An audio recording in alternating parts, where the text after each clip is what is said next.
Let's make one thing painfully clear. What the Dallas Mavericks have built isn't just a title contender, it's a basketball heist in broad daylight.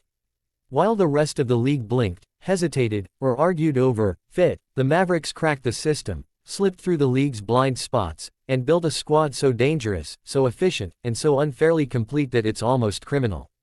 This isn't a Cinderella story. This is Ocean's 11 with sneakers.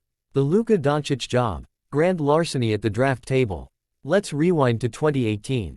Luka Dončić was already a teenage legend overseas, EuroLeague MVP, Finals MVP, basketball's boy genius. But instead of going number 1 or 2, he somehow fell into a trapdoor trade between Atlanta and Dallas. It was a swap that made some sense on paper, but on hardwood. Luka's been painting masterpieces while other teams are still stuck with finger paint. You don't give a Picasso to a bargain bin. But the NBA did. And the Mavericks walked out of the draft with the greatest European import since Dirk, a player built for the modern era but forged from old-school wizardry. Luka didn't just pan out. He exploded, a 6 feet 7 inches offensive savant who could shoot, pass, post, and clown defenders at will. He became the heliocentric force that NBA front offices dream about but rarely get to build around. And Dallas got him because everyone else blinked. Dallas fumbled, then evolved. Let's not pretend this was a flawless path. Dallas lost Jalen Brunson for nothing.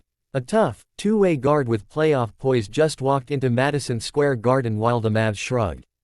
And for a moment, it looked like Dallas had cracked their own foundation.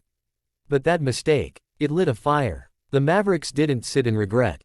They recalibrated. They said, fine, if we lost a second star, let's go get one with fangs. Kyrie Irving, the league's wild card.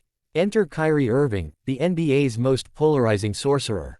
He's misunderstood. He's unpredictable. He's combustible. And he's exactly what Dallas needed. The Mavs didn't chase the safe play.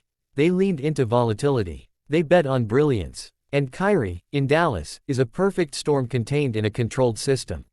He doesn't need to carry the team, Luka does that.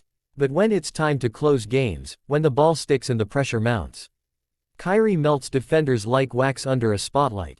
Together, Luka and Kyrie are basketball jazz, improvisational, explosive, and impossible to replicate. The NBA let that duo happen. And now they can't stop it. Defense. Dallas said, yes, please. But the real twist, the Mavericks didn't stop at talent. They built a defense that bites. They brought in Daniel Gafford, a rim-running menace with pogo stick legs and a no-nonsense motor. Then they doubled down with Derek Lively too, a rookie who defends like a 10-year vet.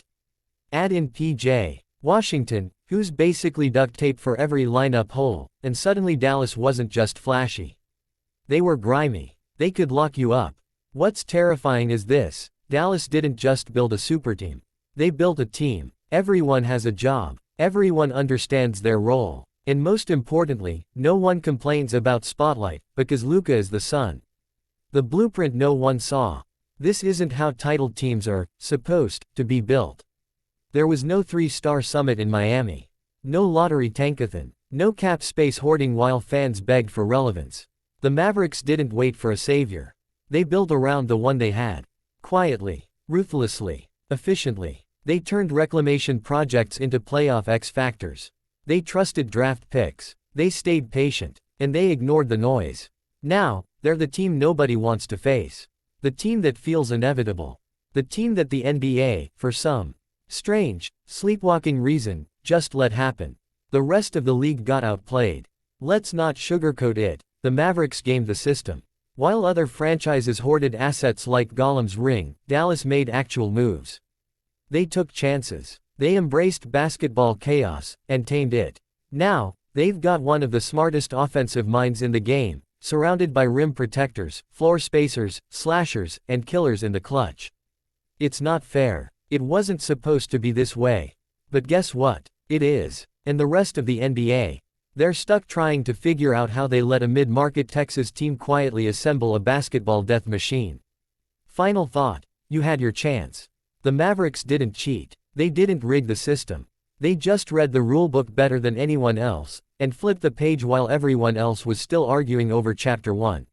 The NBA had every chance to stop this before it started. But now, it's already too late.